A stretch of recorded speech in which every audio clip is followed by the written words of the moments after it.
Bonjour et bienvenue Bonjour. à notre webinaire sur les aides export, webinaire qui est prévu pour durer jusqu'à 12h15. Avec Laura, nous vous souhaitons la bienvenue à ce webinaire.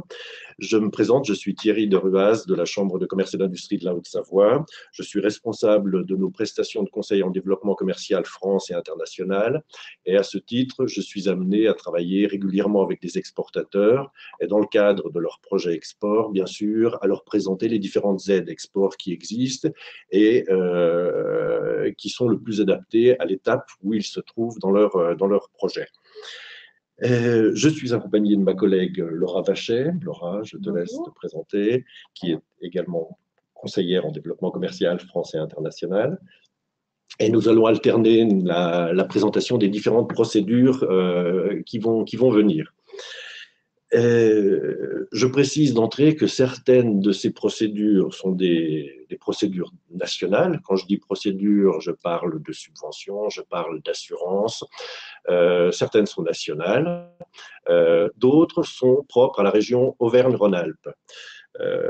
Dans d'autres régions, peut-être que d'autres programmes existent, c'est à voir au cas par cas, là aussi, avec votre chambre de commerce et d'industrie pour faire le point individuellement. En préambule, je voulais également vous signaler que votre CCI, votre chambre de commerce et d'industrie, est à votre disposition pour vous accompagner tout au long de la vie de votre entreprise et même avant le démarrage de votre entreprise en phase de création, à partir de la création jusqu'à la transmission, mais sur toutes les phases, qui veut dire en développement commercial, France et international. International, c'est le sujet du jour. Mais pour répondre à vos questions d'ordre réglementaire et juridique, et à l'international, ces questions seront fréquentes, des questions de douane par exemple, pour vous aider à favoriser le développement de votre réseau, à entrer en relation avec d'autres chefs d'entreprise, mais également pour répondre à vos préoccupations en matière d'environnement ou d'innovation, pour citer certains champs que nous couvrons.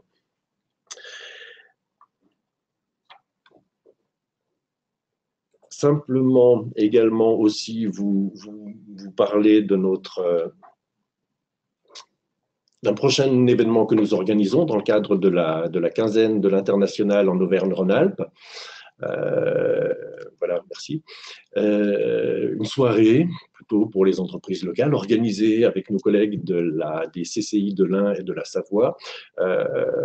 Soirée de l'international, mardi 27 mars, en fin de journée, avec d'abord une conférence sur les enjeux géopolitiques dans notre monde actuel qui subit des mutations rapides, et suivi d'une soirée networking qui permettra, sur des thèmes géographiques, en petits ateliers, de créer du réseau. Nous aurons également un webinaire cette semaine sur la Suisse, la TVA en Suisse, et aussi une réunion d'information sur le déplacement de personnel en Suisse, la facturation en Suisse et la vente à la clientèle suisse, et particulièrement les formalités douanières. Voilà.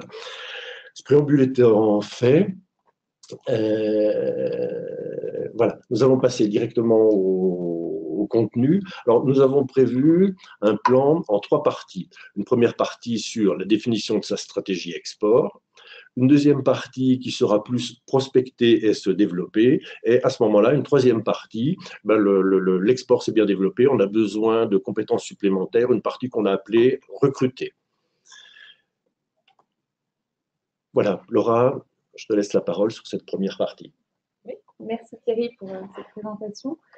Donc, pour la partie définir sa stratégie export, quand vous souhaitez vous lancer à l'international, bien souvent, c'est pour conquérir de nouveaux marchés ou suivre des opportunités.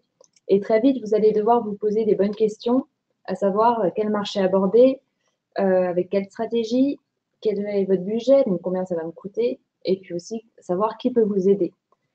Donc, nous, on est à votre disposition, et notamment avec le programme Go Export, qui est financé en partie par la région et qui a pour but de vous aider en fait à mettre en place une stratégie afin d'aborder au mieux les nouveaux marchés et pas se lancer et suivre uniquement des opportunités.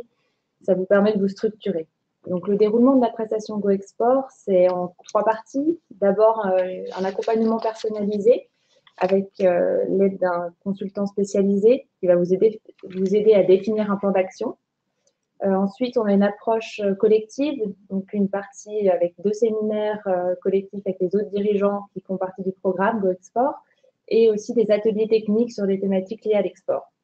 On va avoir aussi une troisième partie donc, de suivi individuel du programme avec un conseiller CCI international qui va vous aider dans le suivi de la mise en place du plan d'action que vous aurez défini avec votre consultant spécialisé. Les principales conditions requises donc, pour le programme Go Export, c'est tout d'abord d'avoir un effectif de moins de 250 personnes, un chiffre d'affaires global inférieur ou égal à 50 millions d'euros, total du bilan inférieur ou égal à 43 millions d'euros, une situation financière saine, donc c'est-à-dire bilan positif, fonds propres positifs, et ne pas être filiale à plus de 25% d'une entreprise qui ne correspondrait pas à ces critères. Donc ça vient de la définition européenne de la PME. En plus de ces critères, nous avons d'autres critères imposés par la région qui sont donc être secteur d'activité de l'industrie ou service à l'industrie, et puis avoir des aides, des minimis qui ne dépassent pas les 200 000 euros. Sur les 3 derniers exercices. Sur les 3 derniers exercices. Voilà. Alors, je voulais apporter une précision. Nous avons prévu du temps pour les questions-réponses. Alors, n'hésitez pas par chat à poser vos questions. On a un œil sur les questions et on y répondra. Alors, soit au cours de la présentation, soit on garde un peu de temps à la fin. En tout cas, n'hésitez pas pour les questions, c'est tout à fait prévu. Voilà, donc, comme Laura vous l'a expliqué, on se trouve dans le cadre d'une entreprise qui a réfléchi à son projet, qui a un plan d'action construit, qui sait quel pays elle cible, quelles actions elle va entreprendre et quel budget elle va mettre sur la table pour réaliser son développement à l'export.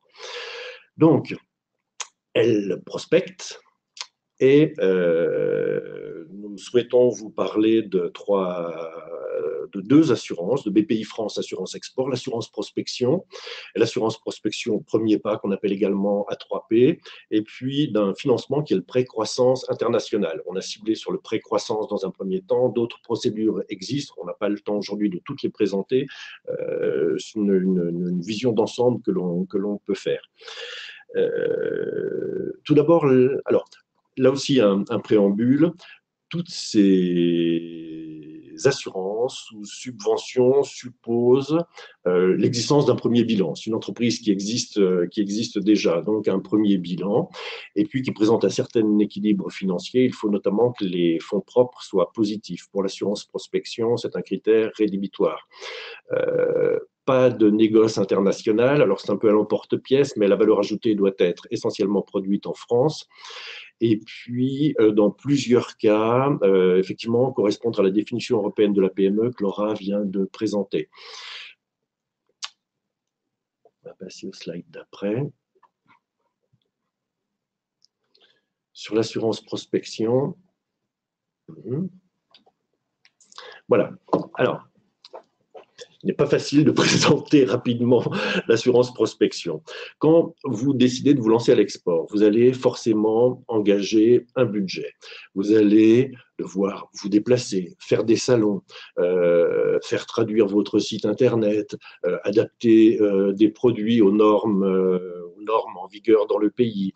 Vous allez peut-être recruter, vous allez passer du temps à chiffrer des devis export, vous allez engager toutes sortes de dépenses. Donc, il y a un premier investissement financier qui est assez important, qui est souvent mésestimé par les entreprises, mais quand on met bout à bout toutes les dépenses qui sont éligibles dans l'assurance prospection, on arrive généralement à un budget qui est assez important et on voit régulièrement des chefs d'entreprise qui sont eux-mêmes surpris du montant que cela implique.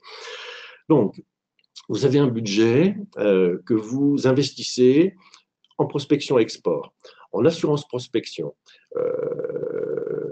Pour faire une assurance prospection, BPI France vous demandera de réaliser ce budget prévisionnel sur une première période de 12 mois. Donc, toutes les dépenses que je viens de citer, sur 12 mois. Ce n'est pas parce que vous investissez ce budget en prospection export que vous êtes sûr que vous aurez un chiffre d'affaires export en retour.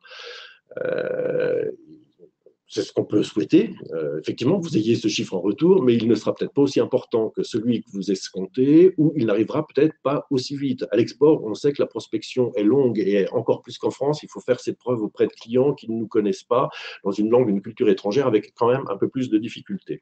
Donc, Ce budget que vous mettez sur la table, vous pouvez l'assurer grâce à l'assurance prospection, BPI France Assurance Export.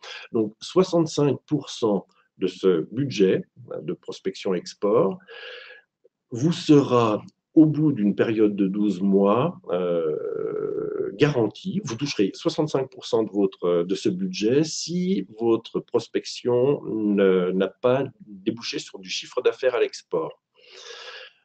On ne peut pas rentrer dans les détails, mais COFAS fait intervenir une partie de la facturation export que vous obtiendrez pour diminuer ces 65%, ou BPI France Assurance Export, pardon, excusez-moi pour le terme COFAS, mais cette procédure était gérée jusqu'à il y a peu de temps par COFAS, partie publique, c'est BPI France maintenant. Donc 65% de cet investissement peut être couvert. Donc, en cas d'échec commercial, vous avez 65% qui ne seront pas un investissement en pure perte.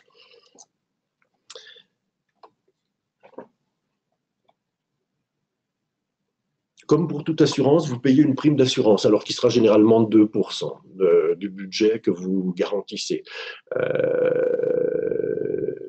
Avec une première phase où vous serez indemnisé à hauteur des 65%, et une deuxième phase où BPI France va essayer de récupérer l'indemnité qu'elle vous a versée, en prélevant une partie de votre chiffre d'affaires export, 7% généralement sur la vente de produits, à concurrence de l'indemnité perçue. Vous ne risquez pas de rembourser plus que l'indemnité perçue. Donc, le seul coût pour vous, c'est la prime d'assurance. C'est difficile d'être très clair sur ces procédures en voulant être rapide, mais c'est une procédure qu'en lien avec BPI, on mettrait régulièrement en place avec les exportateurs avec lesquels nous travaillons. Toujours en lien avec BPI France Assurance Export, il existe l'assurance prospection premier pas, l'A3P. C'est un peu le même fonctionnement que l'assurance prospection que je viens de présenter. Elle est un peu plus simple. Elle correspond à des toutes premières démarches à l'export, de prospection-export. Et autant en assurance prospection, vous devez définir précisément au contrat les marchés que vous allez cibler. En A3P, c'est global. Hein, toutes vos démarches de prospection, première démarche, peuvent être couvertes dans la limite de 30 000 €. Pour des entreprises qui ont un chiffre d'affaires global inférieur à 50 millions d'euros et un chiffre d'affaires export inférieur ou égal à 200 000 ou qui représente moins de 10% du chiffre d'affaires global. Voici les principaux critères. Il y a quand même à chaque fois beaucoup de critères à voir au cas par cas. Hein. Donc, n'hésitez pas à vous rapprocher de vos conseillers dans vos différentes chambres de commerce et d'industrie, et en tout cas pour les entreprises de Haute-Savoie, de nous-mêmes, pour aller dans le détail et que nous puissions engager avec vous une étude personnalisée de votre projet. Donc, l'A3P vous couvrira donc 30 000 € maximum de budget de prospection export à 65% en cas d'échec de votre prospection, là aussi sur une période de 12 mois. Et cette indemnité est à rembourser, là aussi dans la limite de l'indemnité perçue, vous ne rembourserez pas plus, sur 10% du chiffre d'affaires export qui sera généré sur les 3 exercices suivants, dans la limite donc de l'indemnité. Vous avez aussi une prime d'assurance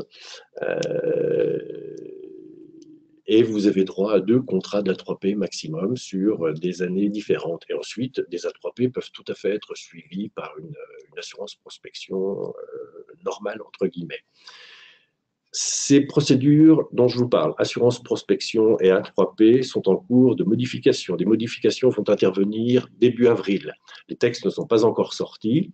Le principe général restera le même, d'investissement couvert générant une indemnité que vous percevez qui est ensuite à rembourser, avec quelques modifications qui seront mineures dans le processus, mais des modifications à attendre début avril.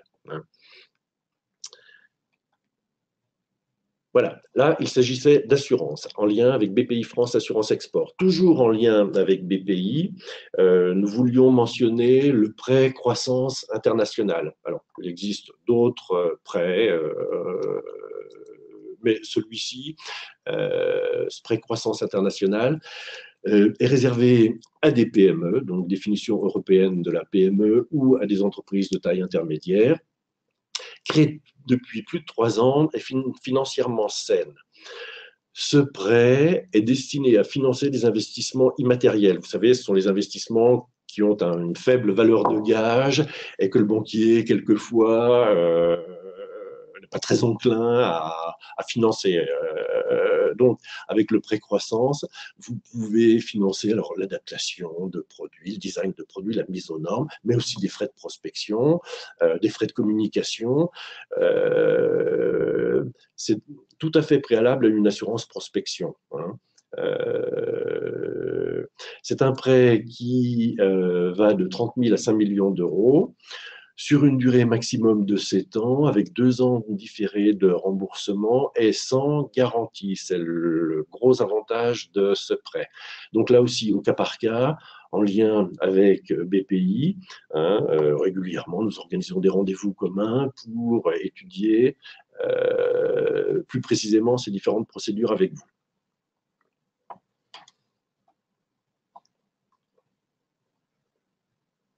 Voilà, oui, Laura. Oui.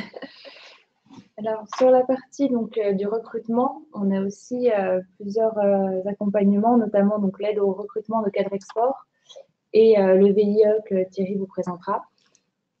Donc, l'aide au recrutement du cadre export, c'est une aide de la région Auvergne-Rhône-Alpes.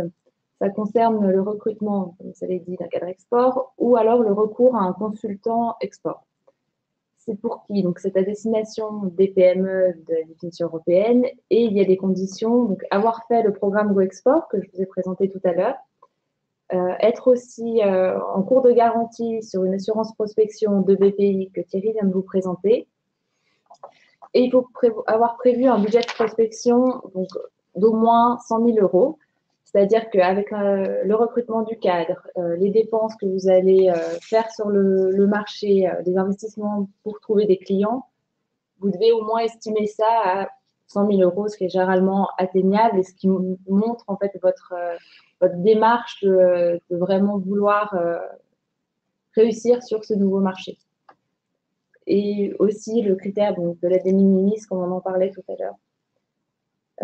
Combien s'élève cette aide? Donc, c'est 50% des dépenses éligibles. Donc, ça peut correspondre à 50% de la rémunération, par exemple, du cadre export sur l'année. Et ce sera plafonné à 30 000 euros. Donc, ça compte le salaire brut et les charges. Voilà pour ce qui est du cadre export. Je laisse Thierry vous présenter le VIE. Oui, alors vous avez sans doute entendu parler du VIE, qui est le volontariat international en entreprise, alors qui est pour des jeunes, garçons ou filles, de 18 à 28 ans, que vous envoyez en mission à l'étranger. Alors, pour une mission technique ou commerciale, c'est un jeune que vous décidez d'envoyer en Allemagne parce que c'est votre marché prioritaire et vous avez besoin sur place de quelqu'un qui sera votre force commerciale déléguée. Alors, il s'agit d'un junior, bien entendu. Il faut vraiment, comme dans le cadre d'un recrutement, que vous soyez derrière pour le former, l'accompagner et être réactif à ces différentes demandes, et notamment aux demandes de prix qu'il pourrait générer suite à sa prospection sur le marché. De la réactivité de l'entreprise et du coaching, de l'accompagnement que l'entreprise fait à son VIE dépend le succès de la mission VIE. On l'a vraiment remarqué avec les différents clients que nous accompagnons et qui fonctionnent avec un VIE. Alors, le VIE, c'est une procédure qui est gérée par Business France. Business France, l'association française de soutien aux exportateurs, l'association avec laquelle nous collaborons très étroitement. Quand vous décidez de prendre un VIE, Business France a une CVTech et vous aidera à entrer en relation avec le candidat qui a le profil le plus adapté à la mission que vous souhaitez lui confier. Alors, des connaissances linguistiques, des connaissances commerciales ou des connaissances techniques. Il y a certaines entreprises que l'on voit, en Haute-Savoie notamment, hein, qui envoient à l'étranger des VIE sur une mission, par exemple, de génie civil, la construction d'un pont dans un pays en développement, par exemple. Hein, ça peut être un ingénieur en génie civil. Ça peut être une mission qui est tout à fait commerciale. Le VIE n'entre pas dans votre effectif. C'est Business France qui gère les aspects juridiques, fiscaux, administratifs liés à l'intervention du jeune VIE ou de la jeune VIE.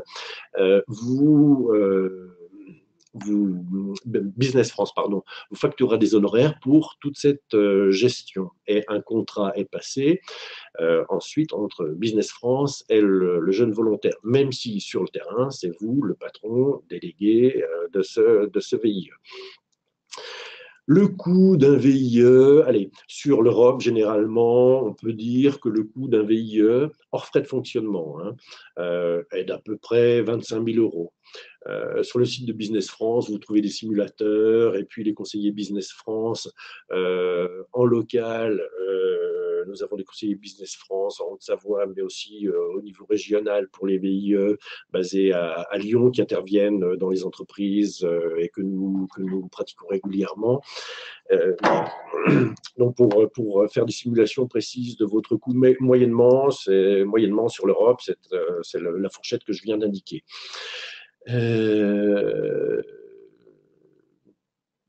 Ces frais de VIE peuvent être tout à fait intégrés dans une assurance prospection. Le budget que vous mettez sur la table garantit à 65% en cas d'échec commercial.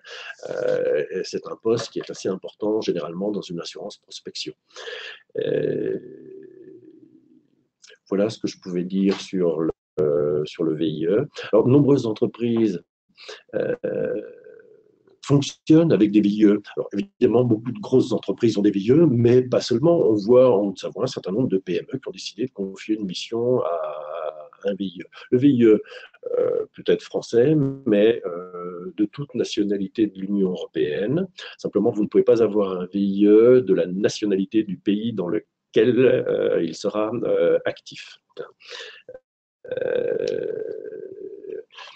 Alors, pour appuyer cette procédure VIE, la région a mis en place, il y a assez peu de temps, la région Auvergne-Rhône-Alpes, là pour le coup c'est local, une subvention aux entreprises qui ont recours à un VIE. Donc pour les entreprises PME au sens communautaire, donc c'est la fameuse définition européenne de la PME dont on a déjà parlé à plusieurs reprises, entreprises installées en Auvergne-Rhône-Alpes, en activité depuis plus d'1 an, qui ont effectivement obtenu l'agrément Business France, dont je parlais, et qui ne sont pas en excédent d'aide des minimis, les aides dont Laura parlait au début de notre intervention. La subvention régionale couvrira 50% des frais que Business France vous facturera pour votre VIE, donc l'indemnité versée au VIE, plus les frais de gestion et la protection sociale, pour un premier VIE sur une durée d'au moins 12 mois. Alors, je n'ai peut-être pas précisé que le VIE pouvait s'étendre sur une durée de 6 mois minimum à 24 mois maximum. Donc, cette subvention régionale s'applique à des VIE sur une première mission d'au moins 12 mois. Ce sera une subvention de 50% des frais que je viens de mentionner, ou de 25% si le contrat est prolongé jusqu'à 24 mois maximum. Pour un premier VIE ou alors pour une entreprise qui n'a pas eu de contrat VIE depuis au moins 2 ans ou qui va installer un VIE sur un nouveau marché. La procédure VIE n'est pas réservée qu'à des grandes entreprises. Et on a de nombreux cas en Haute-Savoie de clients qui ont d'un VIE, de PME qui fonctionne avec un VIE. Le succès, comme je le disais, c'est l'accompagnement que vous ferez de votre VIE. On a eu quelquefois des entreprises qui prenaient un VIE à temps partagé, deux entreprises qui s'organisaient pour faire fonctionner à deux un VIE, puisqu'elles n'en avaient pas l'utilité à plein temps sur le marché qui était visé. Le VIE, je vous parlais des indemnités de VIE, des frais de gestion, de la protection sociale, etc. À cela s'ajoutent les frais de fonctionnement du VIE sur le marché. Il lui faudra un bureau, il lui faudra un véhicule, etc. Les moyens de fonctionner. Dans certains pays, un logement. Et sur certains pays, effectivement, un logement. Donc, ça s'ajoute au budget. Le budget VIE n'est pas neutre. Hein. Mais tout cela s'intègre dans une assurance prospection ou dans une A3P telle que décrite tout à l'heure. Et peut effectivement aussi faire l'objet d'un poste dans le prêt croissance international que nous avons présenté. Voilà, alors est-ce que nous avons... Oui, nous avons quelques questions.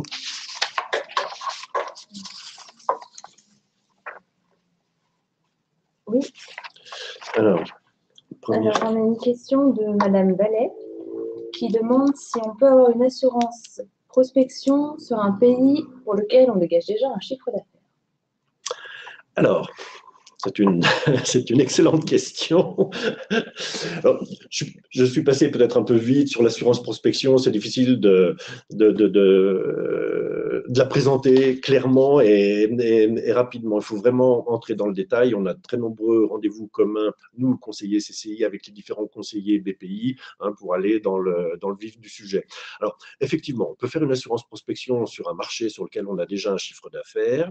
Simplement, vous vous souvenez, je vous ai dit que vous mettez un budget sur la table en assurance prospection qui est garanti à 65% en cas d'échec commercial. Hein, si votre prospection ne donne pas de chiffre d'affaires export sur le marché que vous avez visé, cette indemnité est ensuite à rembourser à 7% sur la vente de produits par 7% de prélèvement sur le chiffre d'affaires export que vous allez générer sur les années suivantes. Si vous avez un gros chiffre d'affaires export sur un marché que vous couvrez dans votre contrat d'assurance prospection, effectivement, ce chiffre entrera dans l'assiette du remboursement. Il en sera tenu compte, ce qui arrivera un peu en votre défaveur, puisque vous l'aurez généré seul en dehors de cette assurance prospection BPI. Cela dit, pour des chiffres importants, récurrents, il existe des possibilités de le franchiser, on peut dire, ou alors, dans certains cas, il ne faudra pas tenir, il faudra exclure de la garantie ce pays. Mais si des frais importants de prospection sont engagés, c'est étudié au cas par cas, voir le chiffre d'affaires existant, voir si on peut arriver à une franchise. Et si le chiffre d'affaires n'est pas très important, au moment du remboursement, ça aura assez peu d'incidence finalement. Donc, il ne faut pas se dire tout de suite que ce n'est pas possible. Laura... Juste avant, je me permets de rappeler que vous pouvez télécharger le PDF de la présentation. Donc, il y a sur l'onglet des documents, normalement, vous le voyez apparaître et vous pouvez le télécharger. Oui, comme vous pourrez également visionner le replay de notre webinaire sur le site de la CCI Haute-Savoie. Oui. Alors, oui, une question, Madame Magnin, qui demande alors oui, effectivement, si le VIE doit obligatoirement être français. Alors, on avait effectivement dit qu'il doit être d'une nationalité de l'Union européenne, mais pas de celle du pays dans lequel il va résider et travailler. Alors, une autre question sur le recrutement de cadres export. Laura, peut-on engager un cadre export à l'étranger? Le cadre export, alors oui, c'est possible, à savoir que ce qui est indispensable, c'est que les cotisations, enfin les charges sociales du cadre export soient payées en France. C'est-à-dire qu'il doit être engagé par une entreprise française. Donc, si c'est à l'export, s'il réside longtemps à l'étranger, ça demandera sûrement un contrat d'expatriation. On a aussi une autre question, alors de M. Nagel qui demande, peux redescendre? Oui. Encore. Voilà. Je demande, est-ce que des pays comme l'Allemagne et la Suisse sont concernés par toutes ces aides? Bien sûr. Vous pouvez tout à fait faire une assurance prospection qui aura pour objet l'Allemagne. Hein, effectivement, une assurance prospection peut faire l'objet peut porter sur un seul marché. En assurance prospection, c'est vous qui décidez les marchés que vous voulez couvrir en fonction de votre projet export. Ça peut être l'Allemagne et le Japon, ça peut être l'Allemagne et la Suisse, ça peut être l'Allemagne seule, la Suisse seule, pas de souci. Et même pour les VIE, vous pouvez très bien en envoyer en Suisse ou en Allemagne, il n'y a pas de souci. Oui. Tout cela dépend du projet export sur lequel vous travaillez et que vous avez bâti. C'est pour ça qu'on a souhaité commencer notre webinaire par la présentation de GoExport qui vous aide précisément à bâtir votre projet export avec le choix des pays, le choix des actions et puis le budget qu'il y a à mettre derrière. Il est quand même toujours bon de rappeler que les aides export sont, on va dire, plus une cerise sur le gâteau. Ce ne sont pas elles qui font le projet. C'est dans le cadre de votre projet qu'il y a lieu de voir quelles sont les aides qui existent. Ça, on sait très bien le faire avec vous, avec les différents intervenants de Business France, de BPI. On travaille tout à fait en étroite collaboration pour vous orienter au mieux, vous guider au mieux de vos intérêts, pour ne pas passer à côté d'une procédure qui pourrait être intéressante au moment où vous en êtes, quoi, quand il y a lieu de la mettre en place. Alors, on avait également une question. Alors, effectivement, on a dit que certaines procédures étaient nationales. L'assurance prospection fonctionne pour toutes les entreprises françaises, bien sûr. GoExport est propre aux entreprises d'Auvergne-Rhône-Alpes, hein, puisque financé par la région Auvergne-Rhône-Alpes, comme l'aide, la subvention VIE qui est propre à Auvergne-Rhône-Alpes. Alors, peut-être que dans d'autres régions, il existe d'autres aides. C'est à voir au cas par cas. Rapprochez-vous de vos interlocuteurs régionaux, locaux et de votre chambre de commerce et d'industrie qui vous aidera là aussi à vous y retrouver dans toutes ces aides export. Alors, peut-on en bénéficier si on est rattaché à une autre CCI? Alors oui, effectivement, ce n'est pas la CCI d'appartenance qui compte, c'est le projet d'abord qui compte, et procédure nationale ou procédure régionale, mais à voir au cas par cas selon votre projet. Alors, est-ce que nous avons d'autres questions? Pas pour l'instant. Alors, ce que nous souhaitions vous dire avec Laura, c'est que nous sommes à votre disposition pour aller plus loin. Aujourd'hui, c'est une présentation forcément rapide, forcément incomplète, quelquefois pas très claire parce qu'on veut aller un peu vite. Ben, ménagez votre temps, mais il faut rentrer vraiment dans votre projet et aller plus loin individuellement avec vous. Donc là, n'hésitez pas à nous contacter pour un rendez-vous ultérieur en appelant la Chambre de commerce et d'industrie, hein, et en nous demandant. Nous sommes à votre disposition et très heureux de pouvoir avancer avec vous sur votre projet. Voilà. N'hésitez pas, pour la moindre information, on est là pour vous conseiller. Et si on peut vous aider à avancer, à faire réussir votre projet, on en sera ravis. Merci beaucoup de votre attention. Merci. Et à bientôt. À bientôt. Au revoir.